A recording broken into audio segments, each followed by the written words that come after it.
Mirëmëngjes dashur miq, ako jemi sërish së bashku në Dita Jonë A2 për të kaluar një tërë mëngjes dhe për t'ju informuar përpara se të filloni ditën tuaj ashtu siç duhet, nga ora 7 deri në orën 8:45 minuta. Mirëmëngjes nga unë Alona Minga. Mirëmëngjes nga unë Blendi Salaj, drejt për drejt nga Aba Center këtu në kryeqytet, vim në shtëpitë tuaja dhe për ditën e sotme, kjo e martë datës 9 korrik, asnjëherë nuk e the datën e saktë, si shpjegohet. 9 korrik, mirë, dakord. Ka këta tituj dhe të ftuar në programin ton për ditën e sotme.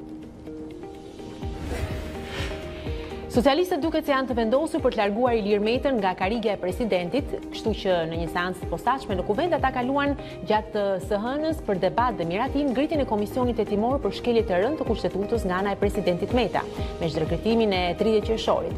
Çfarë pasohesh do të cilë kjo lëvizje mazhorancës në panoramën politike shqiptare? Do ta diskutojmë këtë me deputeten e Partisë Socialiste zonjën Mirela Kumbaro rreth orës 8 këtu në Dita Jonë. Në rubrikën e ekonomisë me gazetarin Angelo Haruni, sot do të flasim për taksën e re të qarkullimit automjeteve, e cila do të rritet nëse ato ndosin ambientin, si dhe për një anketë që është zhvilluar nga Komisioni Evropian mbi cilësinë e jetës në vendet e Bashkimit Evropian dhe në vendet kandidate për tu antarësuar, ku rezultoi se 81% e shqiptarëve nuk e përballojnë dot as edhe një javë. Do jemi me Angelon rreth orës 7:30 këtu në Dita Jonë.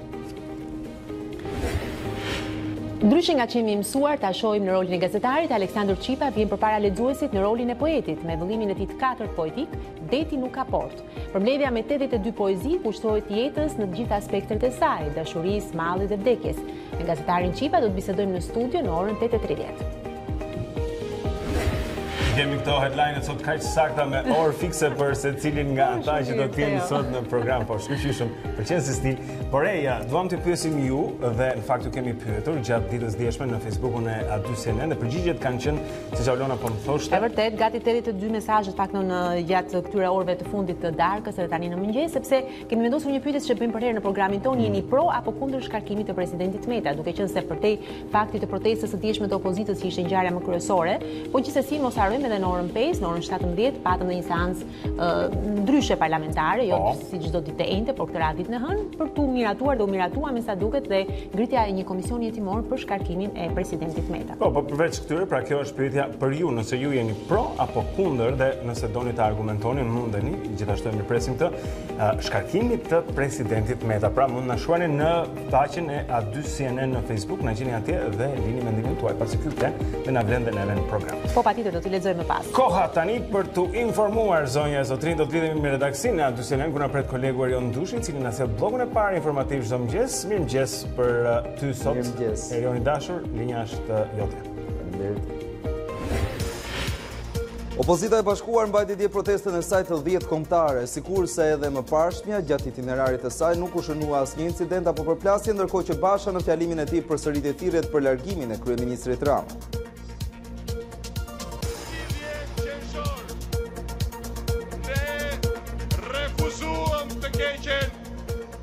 Izoluam krimin, ndëshkuam korrupsionin.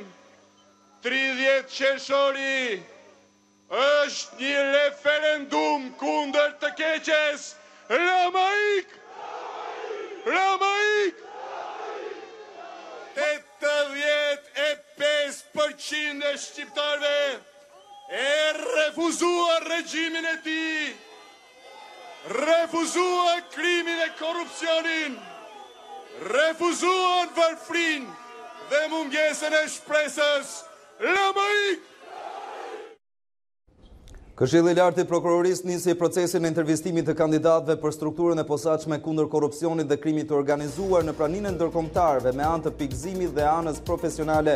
Ky këshill do të përzgjedh 15 nga 22 kandidatët në garë, 4 të tillë që hapën siparin e pyetje-përgjigjeve në lidhje me platformën e paraqitur ishin Altin Dumani, drejtuesi komanduar i apelit për krimet e rënda, Anita Jella, prokurore e Durrësit, Anton Martiri, prokuror të krimet e rënda dhe Arben Kraja. Seancat u zhvilluan me dyert të mbyllura për shkak të ruajtjes së konfidencialitetit dhe çështjeve konkrete që këta prokuror kanë hetuar. Sipërmarrja shqiptare është e detyruar të paguajë nëse do të përfitojë shërbime apo favore nga administrata. Sipas të dhënave të barometrit të biznesit për Ballkanin, korrupsioni dhe rishfetet janë një fenomen në rritje në vendin tonë, teksa tatimet dhe doganat shihen si më problematiket. 36% e bizneseve shprehen se kanë dhënë shpete për të shmangur pagesën e taksave apo për të shpëtuar penaliteteve. 33% ndërkohë deklarojnë të njëjtën gjë për importin në dogana, ndërkohë korrupsioni është më pak prezent tek gjyqësori, ku vetëm 17% e sipërmarrjeve shprehen se kanë paguar nëpër gjykata. Kyriakos Mitsotakis nisi zyrtarisht detyrën si kryeministër i ri i Greqisë. Partia e tij Demokracia e Re siguroi mazhorancën e vetme me 158 deputet nga 300 që janë gjësej në parlamentin grek. 51 vjeçari u betuan në një ceremoni të drejtuar nga kryepeshkopi Hieronymos dhe presidenti Prokopis Pavlopoulos. Dje ai prezantoi kabinetin e ri. Populli na dha një mandat të fuqishëm për të ndryshuar Greqinë. Ne do ta nderojmë plotësisht këtë mandat. Nga sot nis puna e vështirë. Kam besim të plot në kapacitetet tona dhe do të jemi në lartësinë e duhur. Kaq për momentin. Bashkë ritakohemi në hapësirën e dytë informative.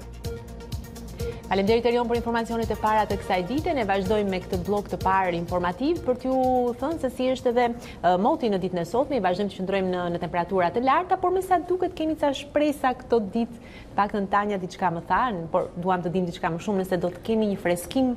Do të shkëputemi për pak në këto temperaturat larta, Tanja, si duket? Mirëmëngjes Saulona, mirëmëngjes Blendi, mirëmëngjes shikues të dyshinen. Në fakt për ditën e sotme neve vërtet ditë ka nisur e kthjellët, por nuk është se do të vijojë për shumë gjatë. Kështu pasi presim shtim të vranësire kryesisht në zonat veriore, por gradualisht vranësira shtrihen edhe në zonat qendrore, duke bërë që gjatë ditës më saj që nga mëngjesi dhe deri në mbrëmje të kemi shira të herpashershëm, por sasi të pakta në zonat veriore.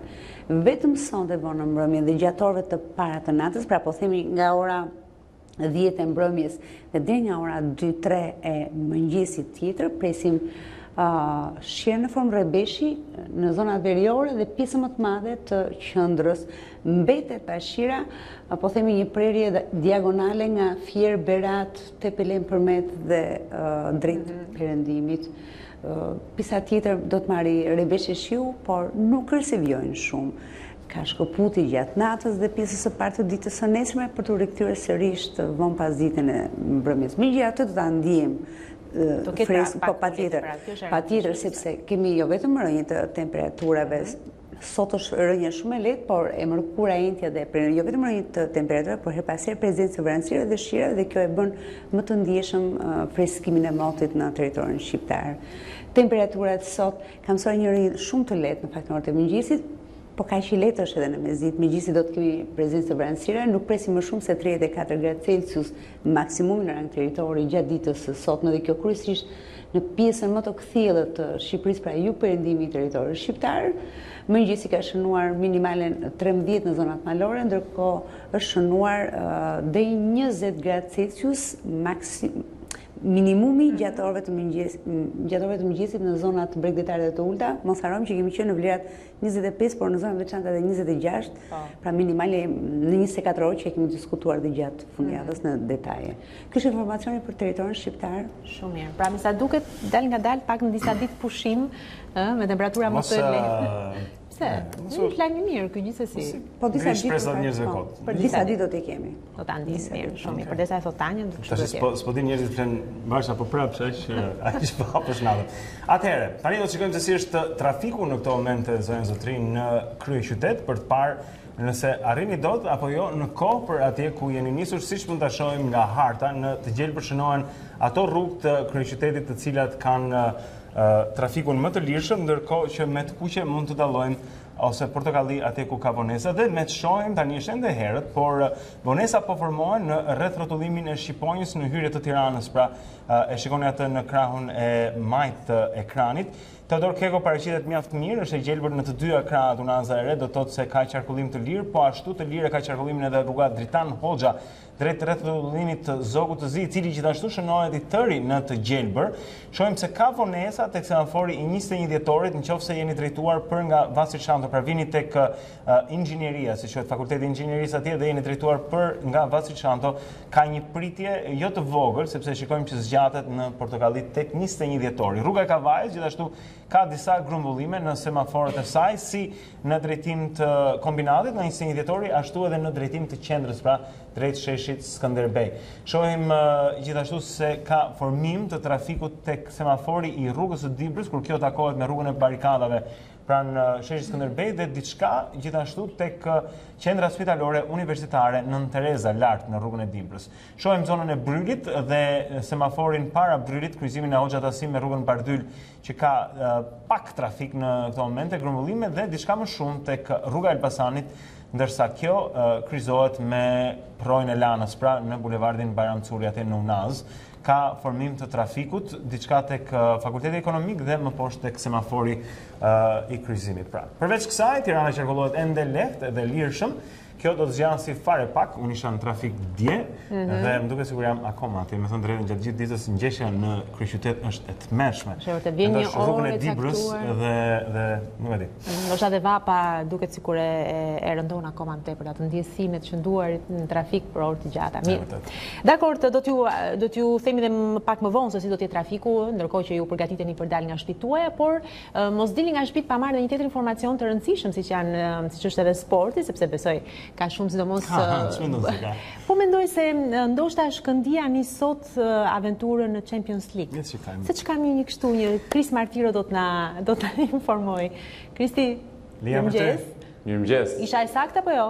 Është vërtet Aulona, Shkëndia nis sot në mbrëmje aventurën në Champions League. Kampionët e Maqedonisë Veriut sfidojnë skuadrën estoneze të Kaljus. Tetovarët zhvilluan fazën përgatitore në Sloveni në destinacionin që zgjodhen edhe kryeqytetasit e Partizanit.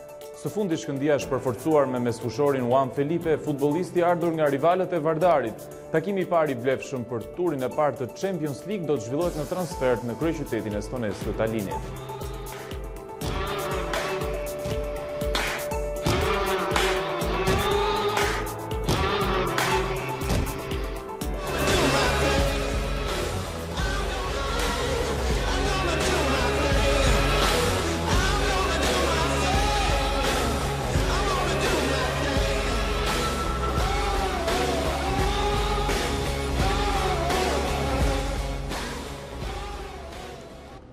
Ndërkohë për turin e parë të Champions League do të zbresin në fushë sot edhe kampionët e Kosovës Feronikeli.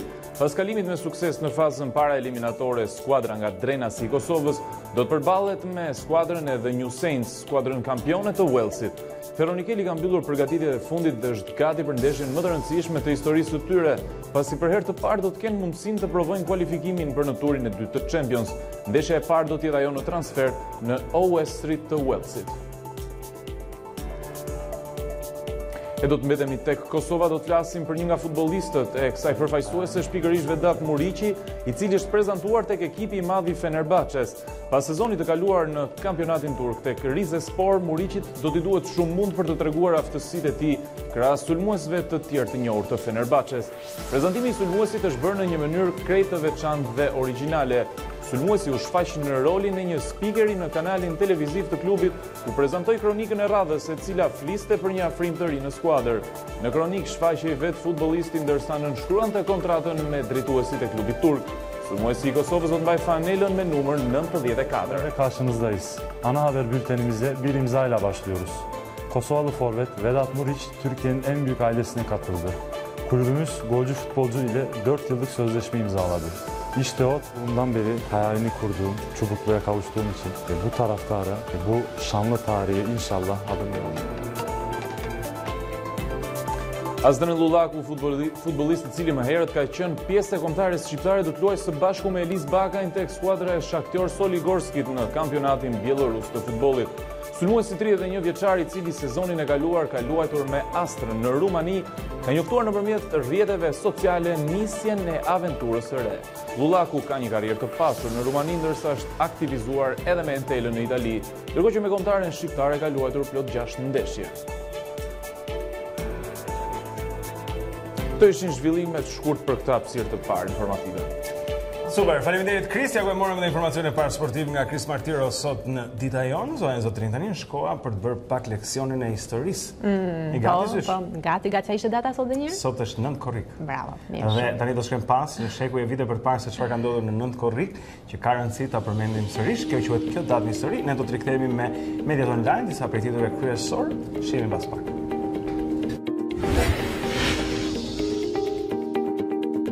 1776, për herë të parë George Washington urdhëron që deklarata e pavarësisë të lexohet me zë të lartë para anëtarëve të ushtrisë kontinentale në New York. 1816, Argentina shpall pavarësinë nga Spanja.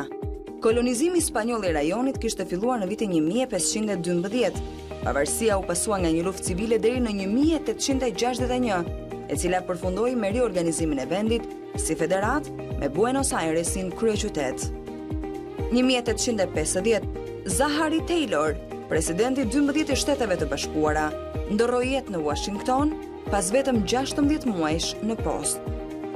1868, ratifikohet amendamenti 14 i Kushtetutës së Shteteve të Bashkuara për garantimin e shtetësisë së plotë për të gjithë afroamerikanët. 1877, në Londër u organizua turneu i parë i tenisit. 1900, u nda nga jeta Jani Vreto, shkrimtar, botues dhe figure e rëndësishme e zgjimit kombëtar. 1903, diktatori i ardhshëm sovjetik Josef Stalin dënohet me 3 vjet internim në Siberi.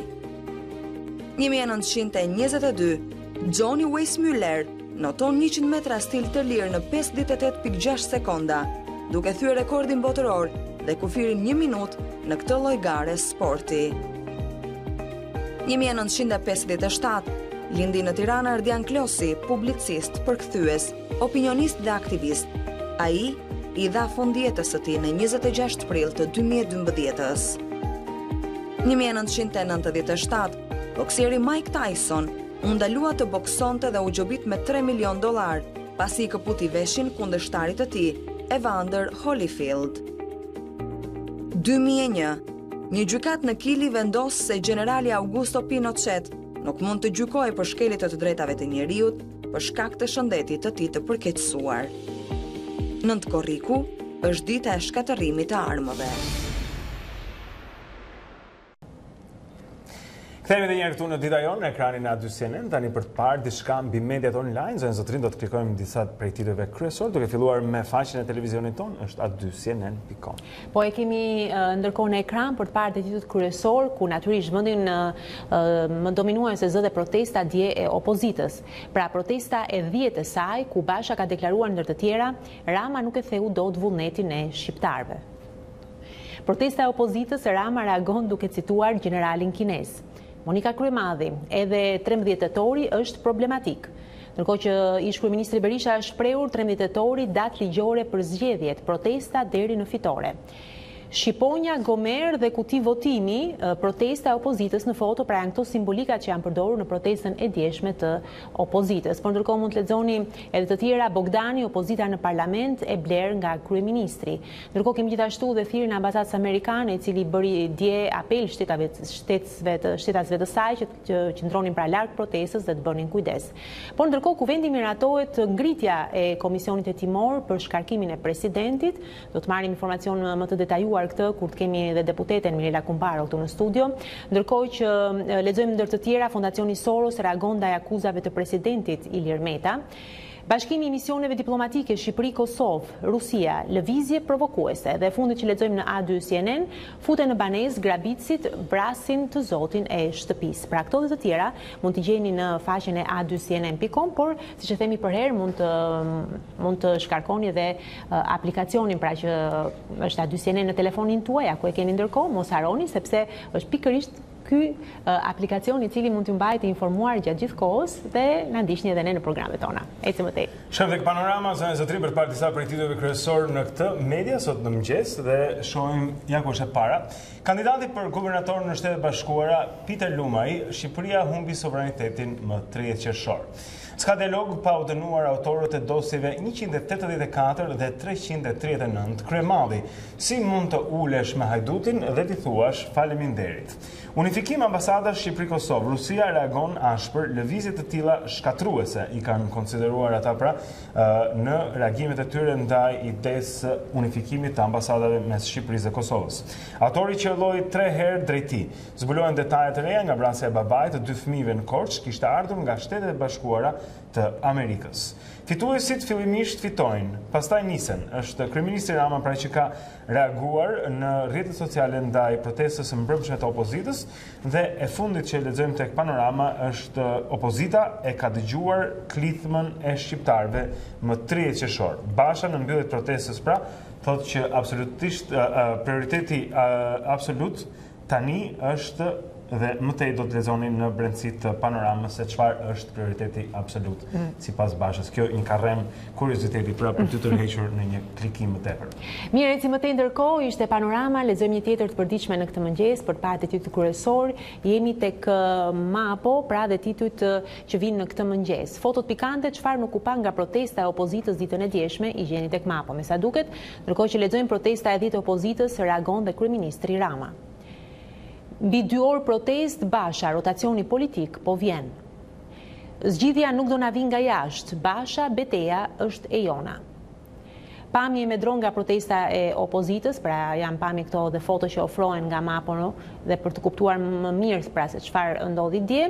Ndërkohë që qëndrojmë sërish tek protesta, Basha socialistëve, shpëtoni Partinë Socialiste. Po, pra, shpëtoni Partinë Socialiste nga krimi, keni përgjegjësi, pra është kjo thirrja që u ka bërë demokrati edhe socialistëve. Në Korçë kthehet nga Shtetet e Bashkuara të Amerikës, maskat shkojnë ta grabisin dhe e vrasin, pra është kjo ngjarja e ndodhur mbrëm.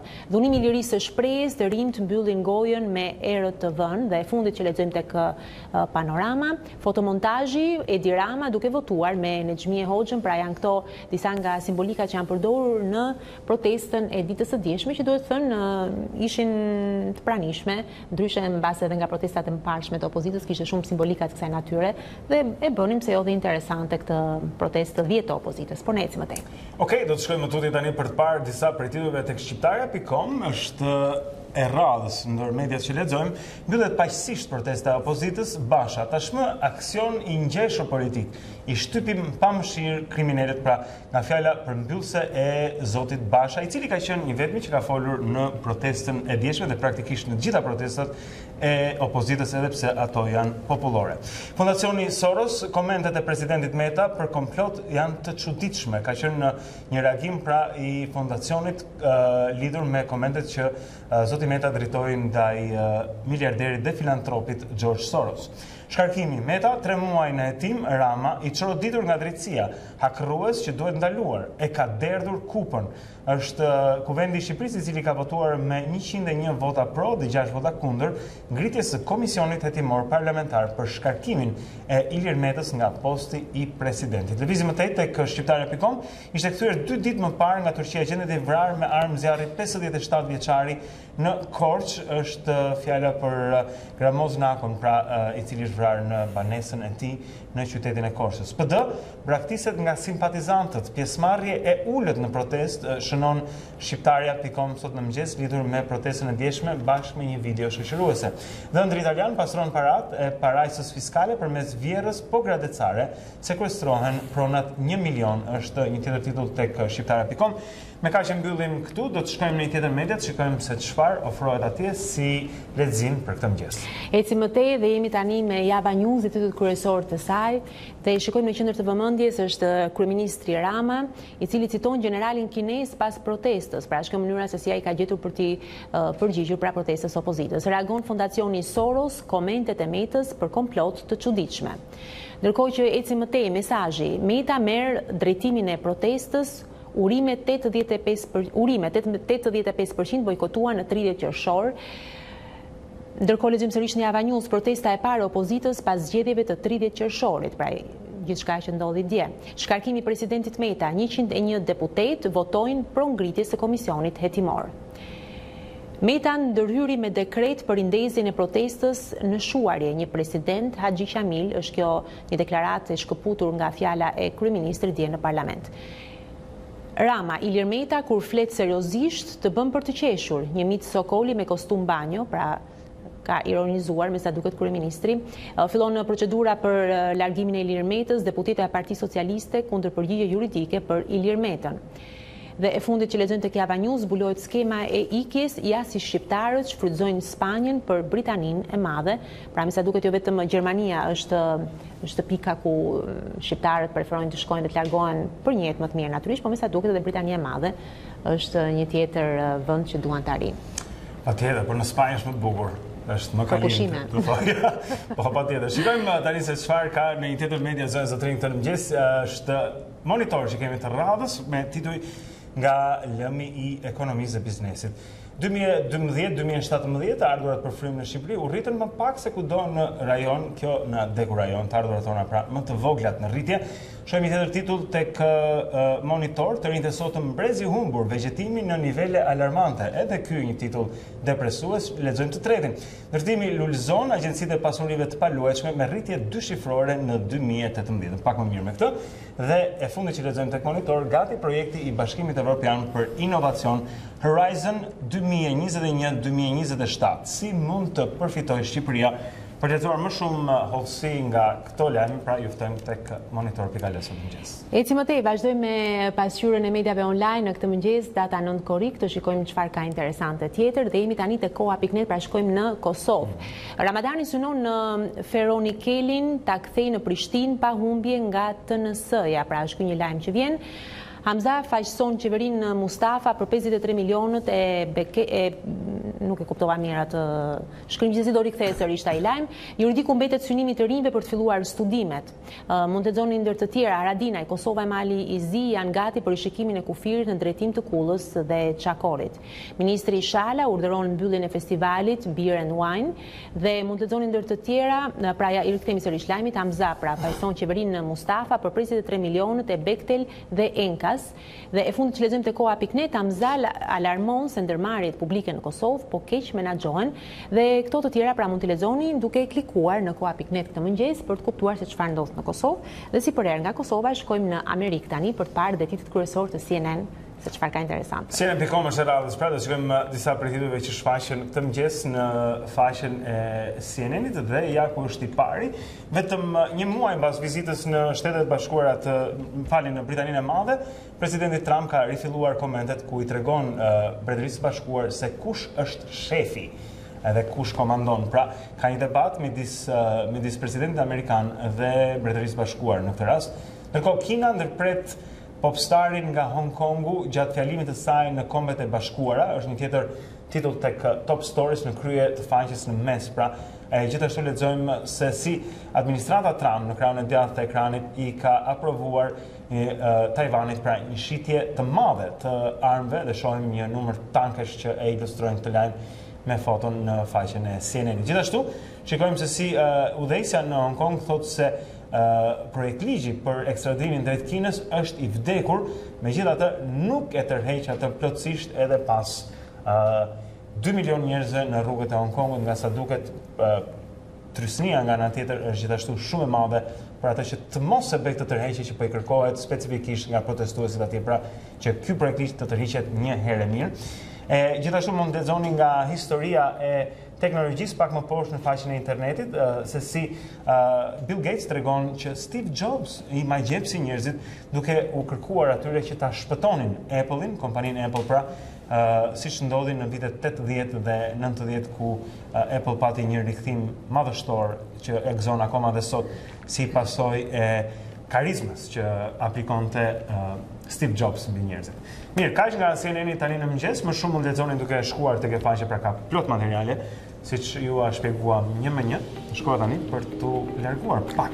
Po, për pak për ndikur dhe fotot e një dite më parë dhe më pas do t'jemi këtu me hapësirën tonë të ekonomisë, që bëjmë çdo ditë të martë, do t'jemi me kolegun tonë Angela Runi, i cili do të trajtojmë tema që besoj do të tërheqin vëmendjen tuaj dhe do t'ju vim në ndihmë për t'ju informuar më tepër. Ne kthehemi pas pak.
Super, pra fotot I pam, zonë zotrinj, Angelo është këtu me ne, tani do të flasim pak për ekonominë dhe biznesin, siç bëjmë çdo javë të martave. Alona na tha pak më parë, Angelo, mirëmëngjes, mirë se ke ardhur. Mirëmëngjes, Angelo. Në fakt janë dy tema që besoj kanë interes, sepse me sa duket kemi rritjen e taksës së makinave, e cila do të ndryshojë në varësi dhe të ndotjes që makina që mund të kemi I shkakton ambientit apo jo. Po kjo do thotë pak a shumë që makinat më të vjetra sërish do paguajnë më shumë, Kjo ndryshoi një herë vitin e kaluar, ka përshtypjen unë, pra, po, si thua, shtohet barra mbi makinat e vjetra edhe më do të shtohet jo vetëm mbi makinat e vjetra, por edhe mbi makinat e fuqishme. Kjo është ajo që lidhet me, okay. Dhe do të flasim gjithashtu edhe për faktin që fatkeqësisht vetëm 81% e shqiptarëve nuk përballojnë dot as edhe një javë pushime. Shifër kjo që edhe kjo të bën të mendohesh. Por gjithsesi besoj kemi kronika për dy temat. I ndjekim dhe diskutojmë pastaj. Jemi në kulmin e sezonit veror dhe pushimet janë kryefjala e këtyre ditëve të nxehta, edhe pse 4 në 5 familje shqiptare nuk arrin të përballojnë shpenzimet, as edhe për një javë në Bregdet. Këto janë konkluzionet e anketës së zhvilluar nga Komisioni Evropian mbi cilësinë e jetës në vendet e BE-s dhe atyre që synojnë të bëhen pjesë e bllokut, çka tregojnë qartë se për fat të keq, pushime verore mund të bëjnë vetëm të pasurit. Pamundësia për të pushuar mes shqiptarëve është edhe më e lartë se në vendet e rajonit, ku në Serbi vetëm 60% nuk mund të bëjnë pushime, në Maqedoni 65% dhe në Maltë të Zi vetëm 66%. Të dhënat e barometrit të Ballkanit nga ana tjetër tregojnë për një realitet edhe më të zymt, ku 1 në 3 familje shqiptare nuk sigurojnë dot veshjet dhe nevojat bazë për të jetuar. Më I papërballueshëm për shqiptarët pritet të bëhet edhe zotrimi I një automjeti. Qeveria po planifikon një rishikim të taksës së automjeteve, që duket se do të shtrenjtohet për makinat e vjetra me standarde të ulta të ndotjes. Po ashtu pritet të shtrenjtohet taksa për ato automjete me cilindrat më të lartë, ndërsa do të ofrohen lehtësi për makinat hibride dhe elektrike, me qëllim nxitjen e blerjes automjeteve të reja të cilat nuk shkaktojnë ndotje. Mirë, pra ishte kjo dhe kronika që na prezantoi me dy temat, po ta fillojmë njëherë me të parën, e nisëm pak sa bisedën për se takon kësaj takse të re të makinave, që me sa duket sa më të vjetra do të jenë, do të shtohet edhe më shumë taksa që do të paguajmë sepse ndotin ambientin. Si do bëhet për llogaritjen? Nëse deri më tani për llogaritja e taksës vjetore të automjeteve bëhet mbi bazën e vjetërsisë automjetit, llojit të karburantit, benzinë, naftë, I miksuar apo elektrike dhe fuqisë së cilindratave. Tashmë do të rritet një peshë më e madhe e cilindratave, që do të thotë një makinë 1.8, 2.4 e me radh në ngjitje do të paguaj më tepër se çka paguar deri më sot. Dhe sa më e vjetër të ajo, nuk do të bëhet më grupimi, domethënë vitin 98 me vitin 99 të jenë të ndara, por do të konsiderohen bashkë nëse janë pjesë e normës Euro 2 po themi të ndotjes. Çfarë do të thotë, makinat e vjetra në Shqipëri përgjithsisht janë të nivelit deri në Euro 3. Që do të thotë ka një normë shumë të lartë ndotjeje, pjesa më e madhe e vendeve të Bashkimit Evropian ose I ka hequr ose është në proces për t'i hequr. Ndërkohë ne morëm masën e parë. Masa e parë ishte ndalimi I importit të këtyre automjeteve. I cili u hoq disa muaj. I cili u hoq shtyr akoma në fillim në muajin dhjetor do të rinis sërish. Do të rivendoset sistemi ku këto nuk hyn, sepse kjo është gjëja që mua më hapit më së shumë deri ta themi Angelo, nga njëra anë lejohet importi I tyre, lejohet që njerëzit I blejnë dhe pastaj penalizohen njerëzit sepse I blen dhe penalizohen më të varfrit, cilët blen makina që themi janë 900.000 në çmim tani, 150.000, po themi 200.000 maksimumi, makinat viteve 80-90 edhe ose më të vogla, por ti e lejon edhe që të importohet, pastaj e godet me masa financiare mbasi ke lejuar.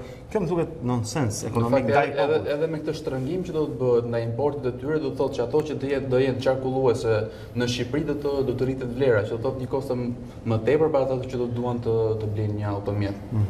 Në fakt, mund të dim kjo taksë do të rritet, do të ketë një përqindje të ndjeshme, deri ku mund të shkojë? Do të na rëndoj vërtet kaq shumë në xhep? Faza e parë e kësaj takse është që do të rritet për këta që kanë makinat vjetra dhe të fuqishme. Për shembull, një Benz 240 do të paguajnë ndoshta 30% më tepër se çka paguajnë më parë. 30% më tepër. Po flasim modelet vjetra para viteve 90. Ndërkohë, modelet nga viti 90 deri në 2000 po ashtu pritet një rritje me 10 deri në 20%. Ndërkohë thot faza e dytë graduale është që makinat Euro 5, Euro 6 do të paguajnë më pak, por nuk e përcakton se sa do të jetë më pak apo se kur do të nisë kjo shpërndarje. Tani pse po e bën qeveria, pse po e merr këtë hap edhe një herë për të rritur taksën e qarkullimit të automjeteve? Sepse kërkon që një pjesë të kësaj takse t'ja kaloj bashkive, në buxhetin e bashkive. Aktualisht kalon një pjesë e vogël, pak të 10%, për shembull nëse një automjet është regjistruar në fushkruj, 10% e taksës që ai paguan do t'i kaloj bashkisë së fushkrujës. Ndërkohë që tashmë do të rritet në 30% kjo masë që do të marrin bashkitë. Sepse bashkitë tani janë socialiste, për shaka. Por janë autonome. Dikush mund të dojë ta bashkitën autonome. Dhe sigurisht qeveria nuk e përballon dot në këto kushte që të mos realizimit buxhetit që të japi më tepër bashkive dhe të funksionet qendrore të mbeten pa para. Po mirë, ka filluar kjo taksë ndërkohë? Ka filluar Angela? Për momentin është ajo faza e idejimit, është programi i bërë nga Ministria e Mjedisit dhe ministritë e tjera përkatëse, që thonë ne do të bëjmë këto pika kryesore. Më pas jemi në proces aktualisht të hartimit të këtij plani dhe besoj në muajt pasardhës, ndoshta në vjesht apo edhe në dhjetor do diskutohet në kuvend dhe do miratohet. Është pra masa është e qartë që këto masa ndërmerren për shkak edhe ka një efekt financiar. Po megjithatë efekti financiar i këtyre, se kjo është një flot gjithmonë në zbritje e makinave të vjetra që po përfundojnë varreza me kalimin e kohës.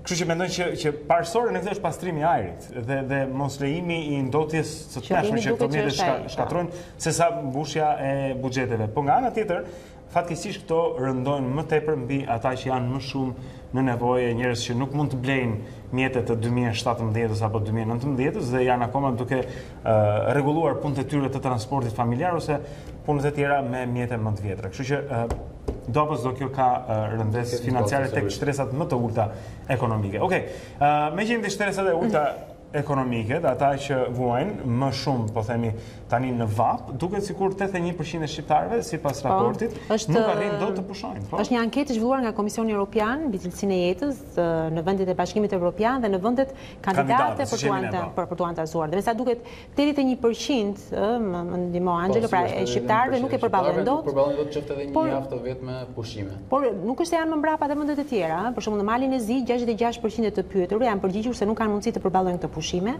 ndërkohë në Maqedoni 65%, Serbia me 60%, ndërsa në Turqi gjithashtu vend kandidat për të antarësuar, pra rreth 48% të anketuarve kanë thënë se nuk mund ta përballojnë dot një. Nëse ne marrim Maqedoninë apo Serbinë, janë vende të cilat nuk kanë dalje në det. Janë ndoshta një liçen, ndoshta një lum, ndërkohë që ne jemi një vend me vijë shumë të gjatë bregdetare, me pjesë konsiderueshme të familjeve shqiptare që jetojnë themi në breg të detit dhe sërish nuk kanë mundësi që ta përballojnë një javë pushime. Mund duket një shifër e lartë për dikë, po faktikisht reflekton realitetin shqiptar. Mua më kujton kur ekipi i Kroacisë fitoi. Doli në finalen e Kupës Botës, mori vendin e dytë nga shpërblimi që ata patën, disa prej çunave të kombëtares i dhanë parat në mënyrë që fëmijët jetim kroatë që s'kishin parë detin, po flasim për Kroacinë, e cila është një rrip përgjatë detit, të kishin mundësi pra të pushonin. Edhe një vend i Bashkimit Evropian si Kroacia, shumë e lartë ekonomikisht nga ç'është Shqipëria, 900 euro është rroga mesatare atje, krahasim me tonën që është diku te 300, dhe prapë kishte fëmijë pra që s'kishin parë detin kroat, kështu që nuk është çudi që të kesh të tilla situata. Megjithatë 81% është shumë e lartë. Unë e kuptoj që nëse ti i pyet njerëzit, po lexoj këtu që të pyeturit, njerëzit kanë një tendencë të ankohen, e thonë që nuk na dele, nuk na ashtu, megjithatë imagjinoj që me frikë që të bëjmë një llogari të thjeshtë sa do të kushton ta që në Shqipëri mund të bësh një llogari. Nëse do t'i marrin pushimet më të lira të mundshme, këto do të ishin ka përshtypjen unë në plazhin Durrës, Golem, Qerret, ajo është zona ku ofrohet, po themi sasia më e madhe dhe më e lirë e pushimeve. Dhe mund të bësh një llogari që tregon që për një familje që të pushojë duhet rroga e 3-4 muajve minimumi, që do të thotë minimalisht. Dhe shqiptarët nuk janë ato pozita për të kursyer rroga, po të shkosh tani për shembull, nëse ju ka rasti të shkoni në një bankë apo në një sportel banke, do të shihni shumica njerëzve janë duke aplikuar për kredi për pushime apo për overdrafte për të përballuar këto pushime. Kjo në kryeqytet. Unë kur e kam parë të parë këtë si produkt, më është dukur, me thënë të drejtën, e them pa shumë i çuditshëm. Kur ti nuk, po sepse pra të futesh borxh te banka për kulturën time financiare, po nëse ti s'ke para, ti nuk pushon, është kaq e thjeshtë. Po që ti futesh në borxhe në mënyrë që të pushosh, e kuptoj që njeriu ka nevojë, po për mua të paktën tani po mësoj me idenë. Fillim më duk absurde që ti të pushosh kurse ke mundësi. Është një pozitë, është një kursim obliguar që ti ja vendos vetes. Nëse unë s'kam arritur të kursej këto 12 muaj, ndoshta tani që po marr overdraft, do më shtrëngoj banka që unë të kursej atë para. Megjithatë nuk është se jemi të vetmit, sepse të paktën në vendet e Bashkimit Evropian, pra destinacionet vendet pra të cilat nuk kanë mundësi është dhe Greqia me 68% dhe Rumania me 66%. Pra qytetarët kanë shprehur pamundësinë e tyre për të shkuar me pushime. Po grekët e kanë sport tani në ankesën. Mirë. Por nga grafiku gjithashtu që kanë është botuar edhe në monitorën të tjera, pra në lidhje edhe me këtë anketë që është bërë.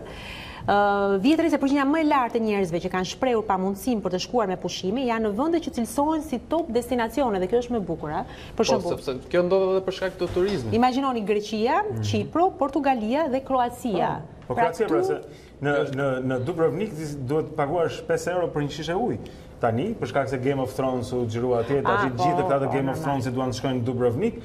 Dhe për Dubrovnikasit vetë është bërë shumë vështirë që të jetosh me ato çmime. Ishte Dubrovnikasit? Dubrovnikasit. Okej.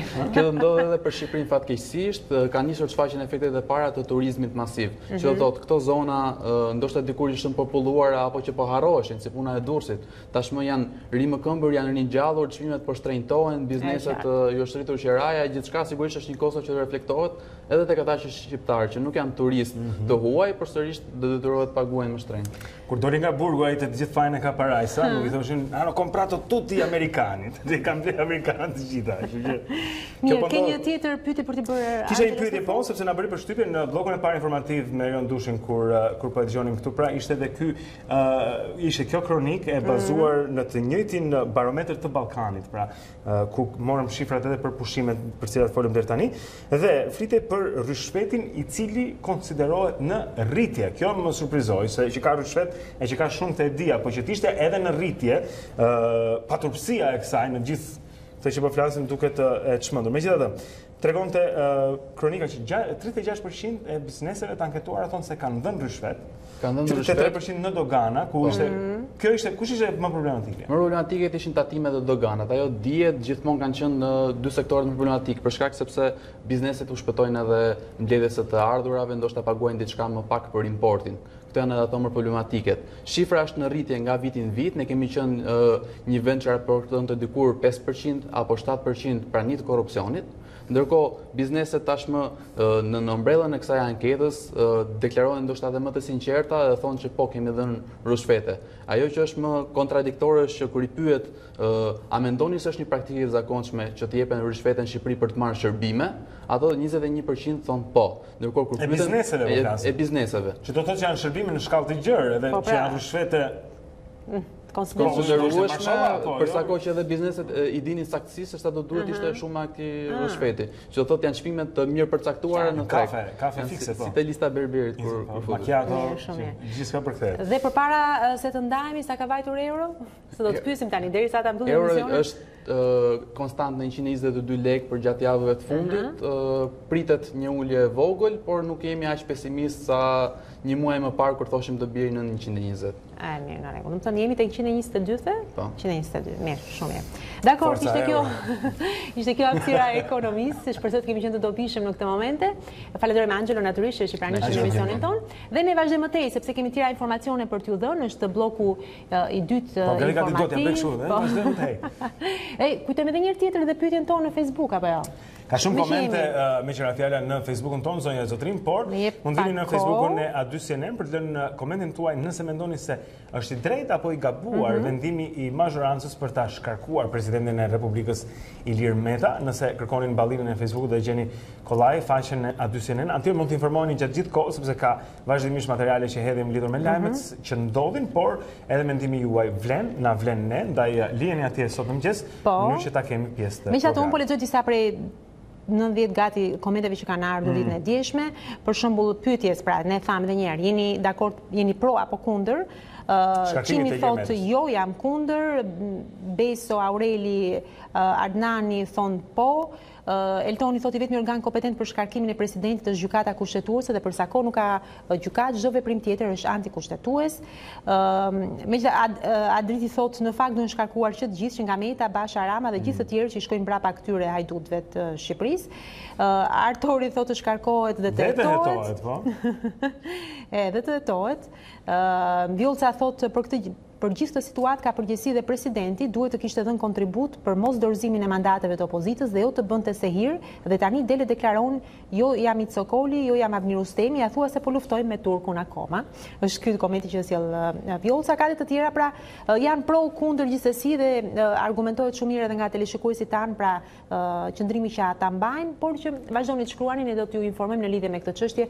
Pak më vonë do të kemi edhe deputete Mirela Kumbaru. Po dhe pyesim edhe zonën Mirela Kumbaru mbi qëllimet dhe po themi se si do të vijoj me vendosmëri apo jo mazhoranca në shkarkimin e Ilir Metës, po tani shkoa që të lidhemi me redaksionin e lajmeve këtu në A2 na pret atje kolegu Erion Dushi për bllokun e dytë informativ. Erion, linja është për ty. Faleminderit. Parlamenti votoi me 101 vota pro ngritjen e Komisionit Hetimor për presidentin Ilir Meta me qëllim shkarkimin e tij nga detyra. Kryeministri Rama e quan të sëmur, e krahason me qytetarin digjital dhe tribune kryen ngritjes Haxhi Qamiliste. Meta duhet hetuar dhe ndëshkuar deri në fund nga ky kuvend. Ai sot është armiku i hapur i vetë Kushtetutës së Shqipërisë. Nuk është më thjesht frymëzuesi i ofensivës destruktive kundër zgjedhjeve të drejtësisë. Ai sot është armiku i deklaruar i vetë Parlamentit të Shqipërisë. Një kryetar shteti që parafituron veten si një vojokush me kravat mbi çatinë e ambasadës Bashkimit Evropian dhe që e imagjinon ambasadën amerikane si topin ku vendos gjoksin e tij prej Iç Sokoli me kostum banjëri. Pak orë para seancës, kreu i shtetit Meta propozoi sërish mbajtjen e zgjedhjeve vendore, atyre të përgjithshme si dhe presidenciale më 13 tetor si e vetmja zgjidhje për krizën politike. Gjithashtu Meta argumentoi se tagrin për ligjshmërinë e dekretit të tij e ka vetëm gjykata kushtetuese, ndaj sipas tij zgjedhjet e 30 qershorit janë nul. E gjithë veprimtaria zgjedhore e organizuar dhe zhvilluar nga Komisioni Qendror i Zgjedhjeve më datë 30 qershor 2019 është një proces votime shtërsisht i paligjshëm, antikushtetues dhe që nuk krijon asnjë pasojë juridike, pasi veç të tjerave, data 30 qershor 2019 nuk ekziston ligjërisht si një datë zgjedhjesh për organet e qeverisjes vendore në Republikën e Shqipërisë. Kontrolli i lartë i shtetit raporton se për vitin 2018 institucionet shtetërore kanë shkaktuar një dëm buxhetit prej 24 miliard lekësh. Shkeljet më të mëdha konstatohen në tatim taksa me 13.2 miliard lek pasuar nga shitja, dhënia me qira dhe koncesionet me rreth 6.8 miliard lek, doganat me 2.1 miliard, prokurimet publike me 1.1 dhe fushat e tjera me rreth 700 milion lek, ku përfshihen paga, shpërblime, shpenzime operative e të tjera. Nga totali i dëmit të shkaktuar, kontrolli i lartë i shtetit ka kërkuar zhdëmtimin e 10.6 miliard lekëve, teksa ka quar për ndjekje penale 41 drejtues kryesisht të rangut të mesëm dhe të lartë.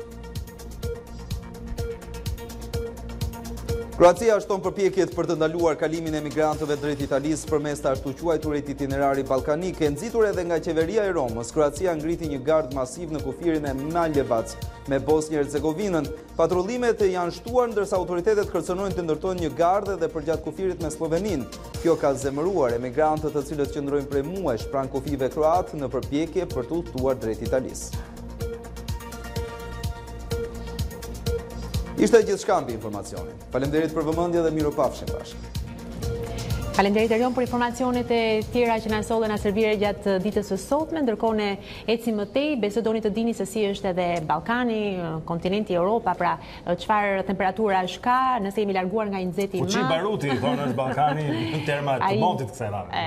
Ai nxehti afrikan do Tanja na informon më tej, por nëse do të ndihet kjo ulje temperaturës që ne tham në Shqipëri do të ndihet edhe në rajon? Po, në fakt ka një rënje të lehtë temperatura në pjesë më të madhe të Europës, temperaturat vijojnë të jenë krejtësisht komode, madje është ftohtë në veri dhe pjesë më të madhe të verilindjes së Europës, megjithatë mbetet pellgu i mesdheut i gjithë ende me temperatura të larta, por nuk bëhet fjalë për maksimum 40 gradë, ato i presim ditët e fundit të korrikut dhe fillimin e gushtit fatkeqësisht sërish në Europë, megjithatë të flasim për këtë 10 ditë në fakt ku është shumë e qartë që pjesa më problematike është pellgu i mesdheu perëndimor më saktë dhe ishujt e mesdheut perëndimor, Majorka me gjithë dy ishujt e vegjël dhe Korsika dhe Sardenja, po ashtu Sicilia dhe një pjesë e mirë e Italisë nga qendra dhe jugu ku temperaturat vijojnë të jenë të larta. Pjesa tjetër e Europës ka temperatura do themi tipike të stinës verës, preashtuar një pjesë të qendrës dhe verill dhe verilinjën e Europës, ku temperaturat janë të ulta, mezi shënohet edhe 18 gradëshi. Përsa i përket rreshjeve, duket e pabesueshme, por kemi prej disa ditësh zhvillim të vranësirave në vargmalet Pirenej, pra që nga veriu i Spanjës, Andorra dhe juglindja e Francës, gjithë vargmalet e Alpeve dhe një pjesë e mirë e Ballkanit ka vranësira dhe rreshje gjatë ditës së sotme. Sigurisht që kemi në ekstrem verilindor të Europës sërish vranësira dhe rreshje. Pjesa tjetër e kontinentit paraqitet me kthjellime dhe vranësira të shpeshta, por pa rreshje. Temperatura ruhet maksimumi prej 37 deri në 38 gradë Celsius, sërish në zonat lindore, pra në dy skajet jugore të kontinentit, në gadishullin iberik, por edhe në gadishullin ton të Ballkanit.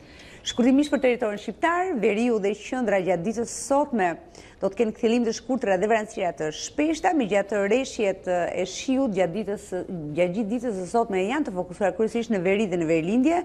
Rreshje të izoluara shiu priten edhe në zonat të caktuara të qendrës së Shqipërisë, ndërkohë jugu mbetet me kthjellime dhe vranësira kalendare. Vetëm sonte vonë në mbrëmje dhe orët e para pas mesnatës, presim që një sistem i zhvilluar me vranësira të prek pjesë më të madhe të territorit shqiptar, duke sjell me vete edhe rrebeshja faqkurtra shiu, por nuk më përjashtohet mundësia për shkarkesa elektrike që në gjuhën e popullit themi rrufe. Ky është informacioni i motit për Ballkanin, Europën, por edhe një rifreskim për territorin shqiptar për ditën e sotme dhe pak pas mesnatës. Shumë mirë, faleminderit Tanja. Një këngë ku i thonë odorant rufeja, automar të lumi. Çfarë është kënga? Është këngë kosovare, ke parasysh? Jo, se kam hiç parasysh, por nejse. Po, mirë, do ta kujtojmë deri në fund. Mirë, edhe një vështrim tani tek trafiku, sepse pam pak më parë në mëngjes, herët, rreth orës 7 e pak, që ishte relativisht qetë, kishim shumë jeshile në artën e Google, por shikojmë tani si paraqitet. Po, tani paraqitet si pema e Krishtlindjeve, zonën Zotrin, kemi jeshile të përzira me të kuqe.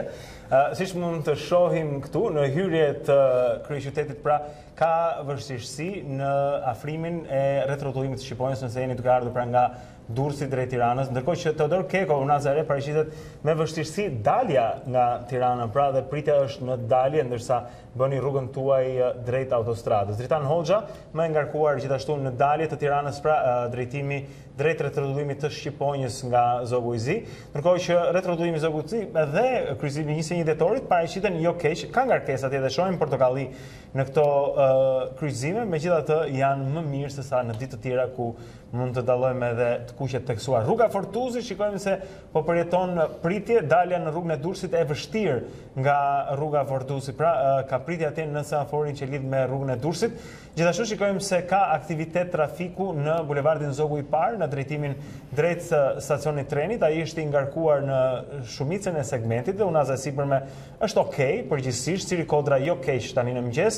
Pak ngarkesë ka tek qendra spitalore universitare Nën Tereza dhe tregu industrial, ndërkohë rruga e Dibrës është e ngarkuar, zonën Zotrinj, që nga do të themi observatori deri tek kryqëzimi me rrugën e barikadave, rruga e Dibrës mjaft e ngarkuar, pra që tek Vila Gold praktikisht e poshtë. Shohim shumë të ngarkuar gjithashtu, keni rrugën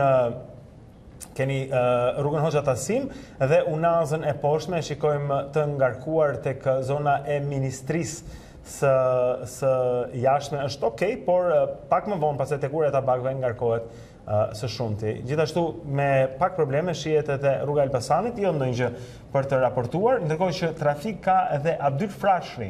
Në gjithë distancën e vet, Abdyl Frashëri është rruga nga Sheshi Wilson deri në daljen në bulevard, pra tek Presidenca, dhe i gjithë ky segment shihet se është i ngarkuar sot në mëngjes.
Kthehemi në program tani bashkë me deputeten e Partisë Socialiste Mirela Kumbaro, e cila është sot me ne për të folur pak mbi situatën politike në vend. Mirëmëngjes, mirë se keni ardhur. Mirëmëngjes. Faleminderit për ftesën. Ne jemi më njëherë mbas seancës së dieshme parlamentare, ku me 101 vota, 6 kundër dhe 3 abstenim, pra me sa duket kuvendi ka miratuar ngritjen e komisionit hetimor për shkarkimin e presidentit Meta. Sakt. Procedurë e paralajmëruar. Po, diçka që se kishte një surprizë seanca e dieshme. Ishte nevojshme për të arritur deri këtu. Ishte mjaftueshëm e ngarkuar situata dhe kriza politike para 30 qershorit. Ishte nevojshme për të arritur dhe për të marrë një akt të tillë kaq ekstrem. Në fakt kjo pyetje duhet bërë për aktin e shkurtit e heqjes dorë nga mandatet. Gjithçka tjetër është pasojë. Po. Dhe është si një kronike, një ngjarje e paralajmëruar, pastaj gjithçka çfarë vjen mbrapa. Ajo që ishte e papritur, e pa paralajmëruar, e pa shoq edhe e pa precedent, është ajo që ndodhi në shkurt, kur opozita, edhe për mua kjo është, nëse ka një tragjedi, nëse mund të flas me terma paksa dramaturgjik në gjithë këtë që ka ndodhur në skenën politike të 6 muajve të fundit, është ajo që ndodhi në shkurt. Tradhtia më e madhe që mund t'i bësh elektoratit nga një deputet është t'i thuash atë që ti më besove, unë nuk e dua hedh në rrugë, tani po dal në rrugë. Nëse do ishte për në rrugë, sovrani nuk ka nevojë të na hypi 140 vet në kuvend. Pastaj gjithçka tjetër është në fakt një rrjedhoj, një pasojë e këtij akti vetvrasës, por edhe po aq atentator i demokracisë. Dhe këtu pastaj kemi rolet e ndryshme që zhvillohen, roli i liderit Partisë Demokratike, i lideres Lëvizjes Socialiste për Integrim, roli i presidentit që doli nga kuadri vet kushtetues dhe nga kompetencat e parashikuara nga kushtetuta për institucionin e presidentit. Pastaj këto janë pasoja. Ky është një vendim i cili u mor në shkurt, ne me thënë drejtën kemi folur nga shkurtje mbrapa për këtë histori dhe shumë nga deputetët, praktikisht të gjithë ata ish deputetët e Partisë Demokratike thonë që ky ishte akti ynë sublim i sakrificës. Ne e bëm këtë për të hequr dorën nga çdo pushtet, për të bërë njësh me qytetarët, sepse ky sistem thonë ata është i kapur, është i korruptuar, nuk përfaqëson popullin shqiptar dhe duhet të bjerë me gjithçka mbrapa. Tu fillon problemi, në qoftë se ai vendi në kuvend konsiderohet si pushtet edhe vetëm si privilegj, këtu kemi një problem shumë të madh. Individual, si një pushtet individual, tu kemi problem shumë të madh. Ai vend në radhë parë është përgjegjësi. Është përgjegjësi përpara elektoratit që të ka dhënë votat. Edhe më ka besuar individualisht, më ka besuar si forcë politike. Pra, të heqësh dorë nga përgjegjësia nuk më duket se është sakrificë, por është në radhë të parë ti rrshqasësh përgjegjësisë e para, e dyta ti je i pabes përpara popullit dhe e treta nuk është sakrificë për duke hequr dorë nga pushteti.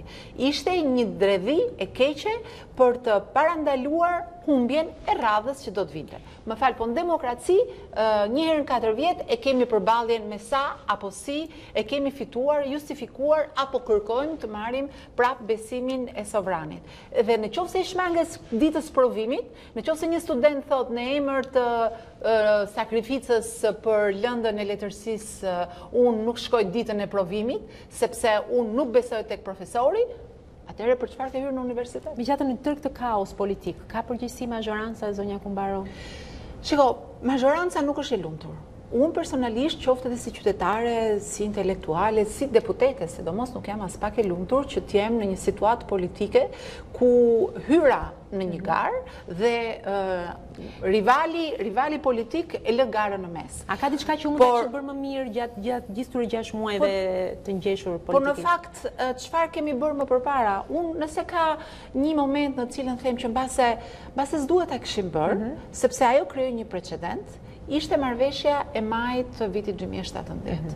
Marrëveshja e majit të 2017-s, ku ishte dhe ajo e pa precedent, ku qeveria që është në pushtet, lë gjysmën e qeverisë, ministrit më të rëndësishme, dhe i thot opozitës urdhëron merri drejtori ti, që ti je sigur që kontrollon administratën në momentin e zgjedhjeve, edhe kreun e KQZ-s, mbas asaj e pranojmë gjithë rezultatin, dhe tham, ok, tani po futemi në një lloj normaliteti, ku ne do të shkojmë të luftojmë për të ndërtuar, për të zhvilluar programe dhe pastaj për të shkuar në garën tjetër ballë për ballë. Praktikisht Unë besoj që ajo marrëveshje krijoi precedentin e rrezikshëm ku opozita tha, ok, ne dalim rrugë një herë në çadër, një herë pa çadër, pak rëndësi ka forma, dalim rrugë dhe i vëm këta përpara presionit në cep të murit. Dhe pastaj fitojmë diçka. Dhe pastaj fitojmë diçka, por nuk fitojmë se humbet Shqipëria. Dhe unë mendoj që në fakt nga ana tjetër 30 qershori nuk ishte fitore për Partinë Socialiste. Për mua ka vetëm një fitore në atë ditë. Pjesa tjetër pastaj është pasoj. Fitoi ligji mbi politikën. Për sa kohë në Shqipëri vjen cilat do forcë politike, përfshi dhe Partinë Socialiste, dhe thot, unë e ndjej që do humb, ose unë humba dhe përpasoj nuk dua ta pranoj humbjen, kështu që të vë ty në cep të murit dhe nxjerr 5 njerëz në rrugë, apo bëj akte ekstreme, nuk ka për të avancuar. Kësaj radhe një gjë është e sigurt. Asnjë parti nuk fitoi. Institucionalisht, ne respektuam ligjin dhe ligjin e na dha të drejtën të shkojmë në garë, ligjin na dha të drejtën të shkojmë në votime, ligjin na dha të drejtën të dalim fitues brenda asaj mini gare, brenda atij procesi zgjedhor që u zhvillua. Ama është e sigurt që ligji fitoi mbi politikën dhe që nga ky moment asnjë parti më, cila do qoftë ajo, nuk do të mund të guxojë që të bëj presion përpara ditës ku sovrani duhet të të besoj apo të mos besoj. Duke sikur në 30 qershor Partia Socialiste mori atë që donte, pra donte të realizonte zgjedhjet, kjo u bë.